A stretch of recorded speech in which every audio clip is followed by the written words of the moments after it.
এরাই এতদিন জিন সেজে সবাইকে ভয় দেখাতো। কি ঠিক না? কুদ্দুস কুদ্দুস কুদ্দুস। হ্যাঁ কুদ্দুস বড় মৌলবী দেখছেন? কাদের কাদের তোমাদের কাছ থেকে এটা আশা করি নাই। এরাই তাইলে বড় বিবির জি না? বড়মা ডাকছেন, কই আহেন।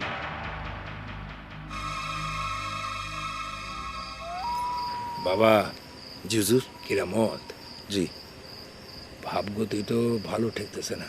যদি তোমার পীর কোনো কারণে মারা যায় তাহলে তুমি পীর সেজে বুজরুকি চালাতে পারবে, তাই না? কি কোন স্যার? আপা, যার স্ত্রী পরি দিদি অজ্ঞান হয়ে পড়ছে, আপনাকে যেতে হবে এখনই। পরি তো সন্তান সম্ভবা, আমার যাওয়া উচিত। আপনার কি মনে হয় এই খুনটা কে করেছে? আমরা অনেক দিন ধরে কাজ করে এই গ্রামে এবং গ্রামের মানুষদের পরিকল্পিত পরিবার গড়তে সাহায্য করছি। খুন করার মতো কোনো লোক তো আমি এই গ্রামে দেখি না।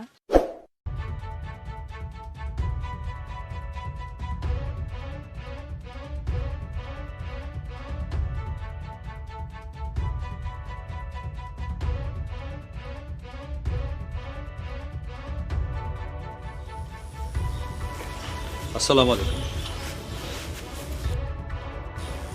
আমি আপনার লগে একা কথা কইতে চাই। তোমরা গাড়িতে গিয়ে বসো। জি স্যার।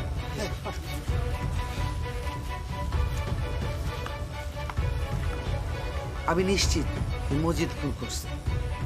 আপনি এই ব্যাপারে নিশ্চিত? হ্যাঁ, আমি ন্যায্য কথা কই সবসময়। কিন্তু আপনি যার কথা বলছেন সে তো এই খাবারেতেই বসবাস করে, আর সেই যে খুনটা করেছে এই ব্যাপারে আপনি নিশ্চিত হলেন কিভাবে? মজিদের উপর জিনের আসর আছে, আর ওই জিনই মজিদকে দিয়ে খুন করাইছে।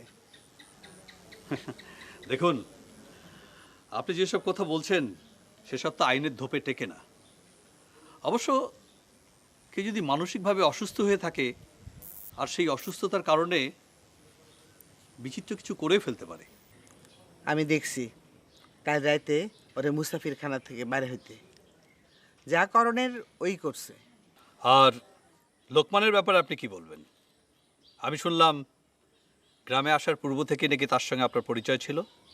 কিছু বদ লোক এসব কথা রটায়, ঘটনা এমন কিছুই না।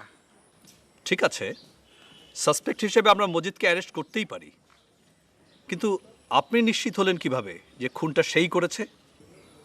আমি ওরে খুব ভালো করে চিনি। মজিদ ছাড়া খুন করার মতো এই গ্রামে আর কেউ নাই। ঠিক আছে, তাহলে তো আমার কাজ আমাকে করতেই হবে। আসসালামু আলাইকুম।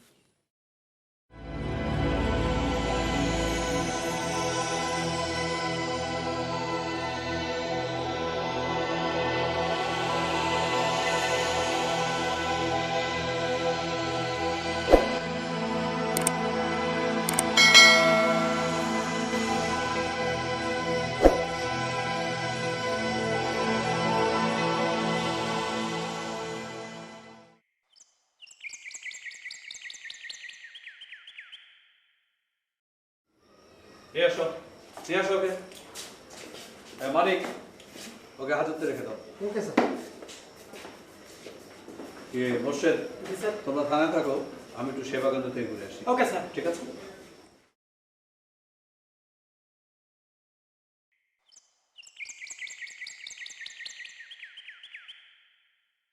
না না ওসি সাহেব, আপনি ভুল করছেন। মজিদ কিভাবে খুন করবে? সে তো অসুস্থ। আপা ঠিকই বলছেন ওসি সাহেব, মজিদ ভাইয়ের সাথে আমারও কথা হয়েছে, সে কোনোভাবেই খুন করতে পারে না। দেখুন, আপনারা এভাবে বললে তো হবে না। খদিজা বিবি আমাকে বলেছেন গতকাল খুনের সময় মজিদকে তিনি দেখেছেন মুসাফিরখানা থেকে বের হয়ে যেতে। সো খদিজা বিবি একজন আই উইটনেস। আরে আপনার আই উইটনেস ভুল। আমি নিজে সে রাতে গিয়েছিলাম মজিদের কাছে। মজিদ ঠিকঠাক মতো তার ওষুধপত্রগুলো খাচ্ছে কিনা সেগুলো দেখার জন্য। সে কিভাবে মুসাফিরখানা থেকে বাইরে গেল এটা হতেই পারে না। আপনি কিসের ওষুধ খাওয়াচ্ছেন? আপনি কি ওনার ট্রিটমেন্ট করছেন? না না, আমি ট্রিটমেন্ট করব কি করে? মিথিলা আর তাসিক ঢাকা থেকে একজন ডাক্তার এনেছিলেন মজিদকে দেখানোর জন্য। ডাক্তার সাহেব কিছু টেস্ট দিয়েছিলেন মজিদকে, সেগুলো করা হয়েছে, কিন্তু রিপোর্ট এখনো পাইনি, পেয়ে যাব। আর প্রাথমিকভাবে মজিদকে কিছু ওষুধ দেওয়া হয়েছিল, সেগুলো ঠিকমতো খাচ্ছে কিনা তা দেখতে গিয়েছিলাম। কেমন আছেন? মজিদ ভাই, আপনার জন্য আমরা এই ওষুধটা নিয়ে আসছি।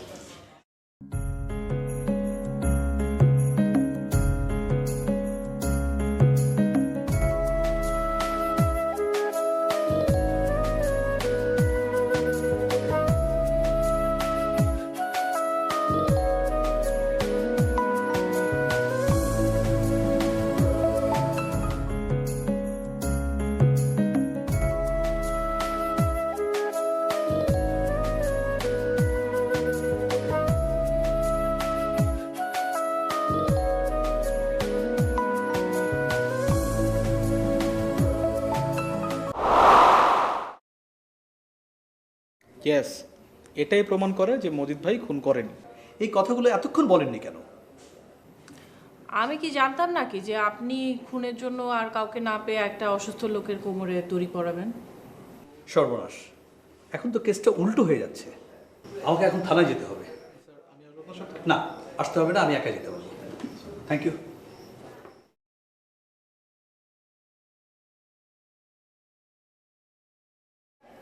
আচ্ছা আপা, পরিভাবী এখন কেমন আছে?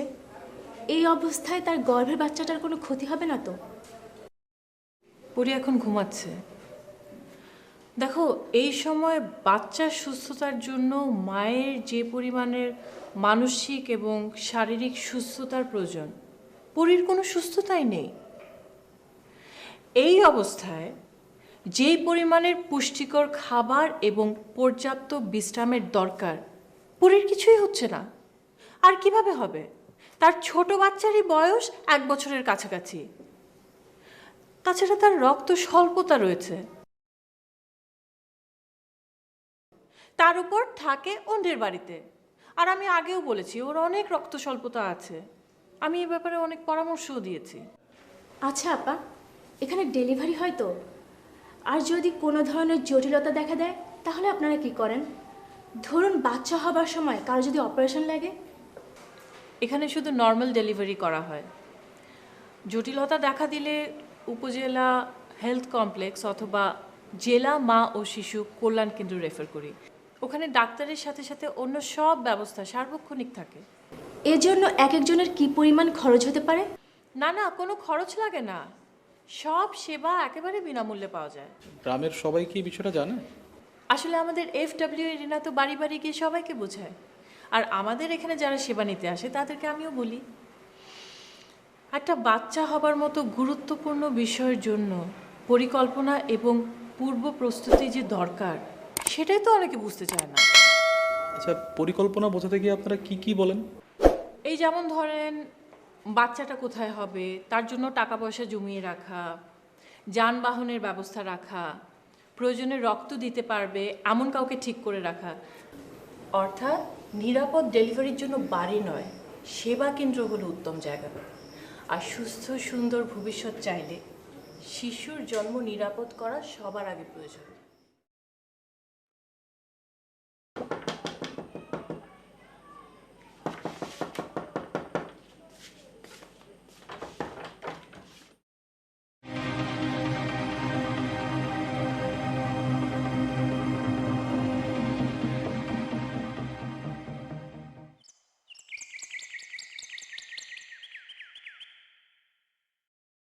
মজিদ ভাই, আমরা সবাই জানি আপনি খুন করেননি। আপনি কেন খামাখা নিজের ঘরে দোষ নিচ্ছেন? প্লিজ আমাদের বলেন। মজিদ ভাই, খুন হওয়ার রাতে তো আপনি মোসাফিরখানা থেকে বের হননি, এটা আমরা সবাই জানি, আপা আমাদেরকে বলেছে। তাহলে শুধু শুধু কেন নিজের উপর দোষ নিচ্ছেন বলুন তো? প্লিজ আমাদেরকে খুলে বলুন, প্লিজ। তোমার কথা বলতে হবে।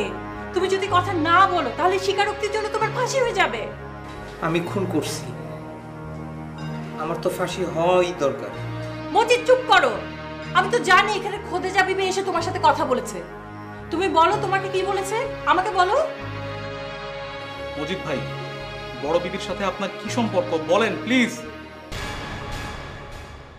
আমার মনে হয় আপনাদের এখন যাওয়া উচিত, কারণ যেহেতু উনি নিজে থেকে কিছুই বলছেন না, খামাখা তাকে ফোর্স করা আমার মনে হয় ঠিক হচ্ছে না।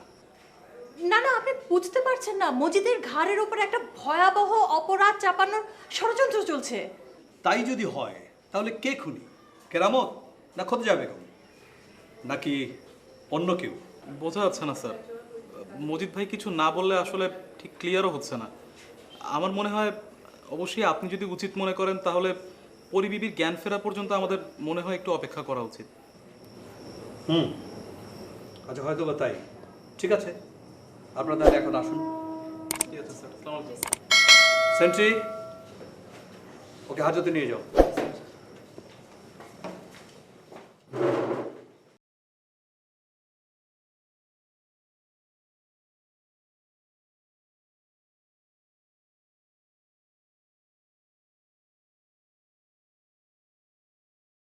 নাকি জানতেন সুলেমানের স্ত্রী মারা যাবে, জিনে বলেছে। কিন্তু আসলে হলো তো তাই, কিন্তু বাঁচলেন না। আরে বাঁচবে কি করে? সুলেমানের বউকে একদিনের জন্য আমাদের সেবা কেন্দ্রে আসতে দেননি। এখন কি হবে? ছোট ছোট বাচ্চাগুলো সুলেমান কিভাবে সামলাবে? এখন কি বড় বিবি গিয়ে বাচ্চাগুলোকে পেলে দিবে? তাই তো। যাক, চলুন।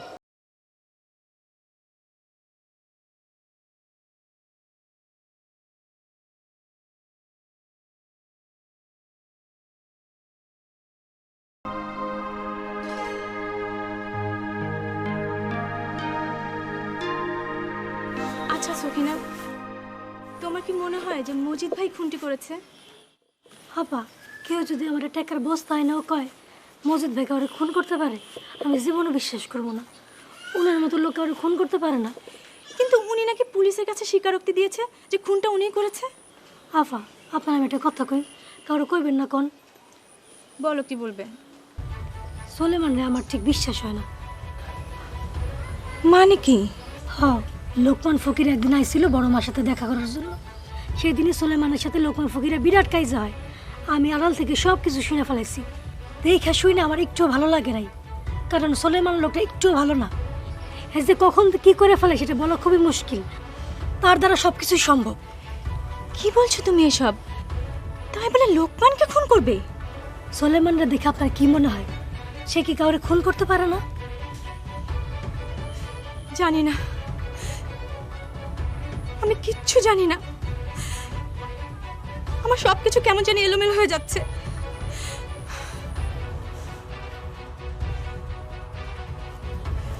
বিশ্বাস করো সখিনা, আমি না কিছুই বুঝতে পারছি না। কিন্তু যে যাই বলুক, মজিদ ভাই কাউকে খুন করতে পারে এটা আমি কোনোভাবেই মানতে পারবো না, কিছুতেই না।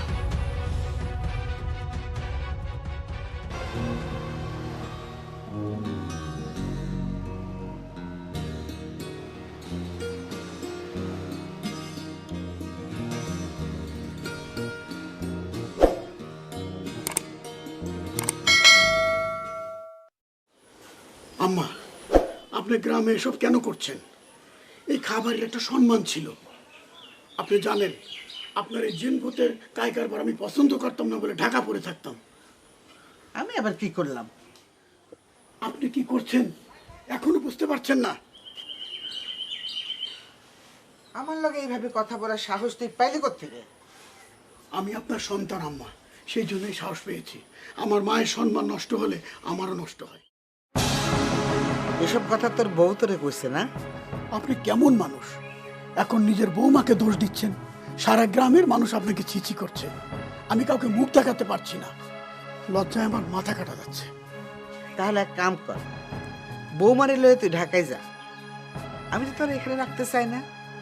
একটা কথা শুনে রাখেন আম্মা, আমি এখন বড় হয়েছি। আমি খাঁ সাহেবের একমাত্র সন্তান। তিনি গ্রামের যথেষ্ট সম্মানী লোক ছিলেন। আমি এখন থেকে গ্রামে থাকবো, তার সম্মান রাখবো। আপনি তার বিধবা স্ত্রী, আপনি তেমনি থাকবেন। আর যা করেছেন এটা যেন না হয়। আর আরেকটা কথা, থানার দারোগা সাহেবকে কেন এই খাবারিতে ডেকে পাঠিয়েছেন? আর এই মসজিদকে কেন ওই মুসাফিরখানায় রেখেছেন? কেন তাকে খুনি বলে ধরিয়ে দিয়েছেন? তুই আমার কাছে কৈফিয়ত চাইতে আসছস? তোর এত বড় সাহস? শোন, আমি যা ভালো বুঝি তাই করি, কারো কোনো জবাব দিই না। আমার যা ইচ্ছা হবে আমি তাই করব, আমার কাছে বাধা দিতে আসবি না। ভালো কথা আপনি মানবেন না, আমিও আপনার সন্তান আম্মা। আজ থেকে আপনি এই বাড়ির বাইরে যেতে পারবেন না, আর ওই চামচাগুলো এই বাড়িতে ঢুকবে না।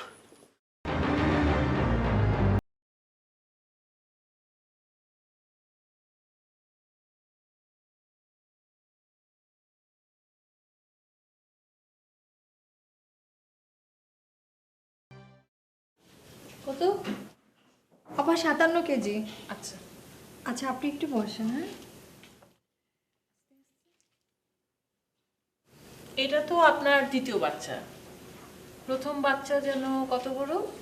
জি আপা, 2 বছর 9 মাস চলতেছে। বাহ, খুব ভালো। আমরা তো সবসময় বলি যে দুটো বাচ্চার মধ্যে অন্তত 3 বছরের ব্যবধান থাকা উচিত। একদম ঠিক সময় বাচ্চা নিয়েছেন। সবাই যদি এরকম সচেতন হতো। আপা, আমার স্বামী আপনাদের কাছ থেকে যায় না, আমার কইছে সে বিষয়গুলো খুব গুরুত্ব দেয়। প্রথম সন্তান মাইয়া হয়েছে দেখে সে একটু মন খারাপ করে নাই, বরং কয় আল্লাহ আমাকে ভালোবাসে দেখে মাইয়া দিছে। সব স্বামী যদি আপনার স্বামীর মতো হতো তাহলে কত ভালো হতো, আমাদের কাজও অনেক সহজ হয়ে যেত। আপা, এই বাচ্চা হওয়ার পর আর বাচ্চা নিতে চায় না, কি পদ্ধতি নিমো আপা? দীর্ঘমেয়াদী আইইউডি নিতে পারেন, অথবা স্থায়ী কোনো পদ্ধতিও নিতে পারেন, আপনি বা আপনার স্বামী যে কেউ। ঠিক আছে আপা, ওনার লগে পরামর্শ কইরা তারপরে আসমনি। আসি আপা। আপনার অবস্থা এখন ভালো, তবে সাবধানে থাকবেন, আর খাওয়া দাওয়া বিশ্রাম যেন নিয়মিত হয়। আর মনে আছে তো, বাচ্চা হওয়ার পর প্রথম 6 মাস শুধুমাত্র বুকের দুধ খাওয়াবেন। 2 বছর পর্যন্ত বুকের দুধের পাশাপাশি সব খাবার খাওয়াবেন। এই যে বড়মা আপনারে ডেকে পাঠাইছে। আপা, এটা আবার কেমন কথা? দেখা যাক কি বলে।